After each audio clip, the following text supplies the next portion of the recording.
আমার মুভি দেখতে অনেক বেশি ভালো লাগে, কিন্তু মুভি দেখার পাশাপাশি যদি ওজন কমে যায় তাহলে কেমন হয় সেই রেসিপিটাই আজ আমি তোমাদেরকে শেয়ার করব। মুভি দেখতে দেখতেই তোমরা চাইলেই তোমাদের ওজন কমিয়ে ফেলতে পারবে। না, হাস্যকর কিছু না, চলো তোমাদেরকে রেসিপিটা বলছি। তো ফার্স্টে আমি কিছু ফ্রুটস নিয়ে নিচ্ছি, সেখানে ছিল পেয়ারা, 3 ফল এবং খেজুর।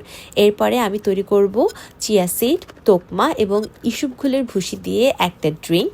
এরপরে আমি তৈরি করব হচ্ছে গ্রিন টি। এই জন্য আমি চুলায় একপাশে পানি বসিয়ে দিয়েছি গরম হওয়ার জন্য, এবং চিয়া সিড পানিটা কিন্তু মিনিমাম 1 ঘন্টা ভিজিয়ে রাখতে হবে। সো আমি গ্রিন টি নিয়ে নিচ্ছি। গ্রিন টির সাথে আমি হচ্ছে ওলং টি এবং একটু রোজ টি মিক্সড করে নিয়েছি, এবং আরেকটা পাত্রে আমি একটু পামকিন সিড নিয়ে নিচ্ছি, দেন একটু আলমন্ড নিয়ে নিচ্ছি। এবার গ্রিন টিতে আমি যুক্ত করব হচ্ছে সোনা পাতা এবং রোজ পেটাল পাউডার, এবং এর সাথে সাথে আর একটা রুট পাউডার আমি ব্যবহার করছি, এটা ব্যবহার না করলেও হয়। এবং এরপর আমি যেটা করব, একটু কিসমিস নিয়ে নেব।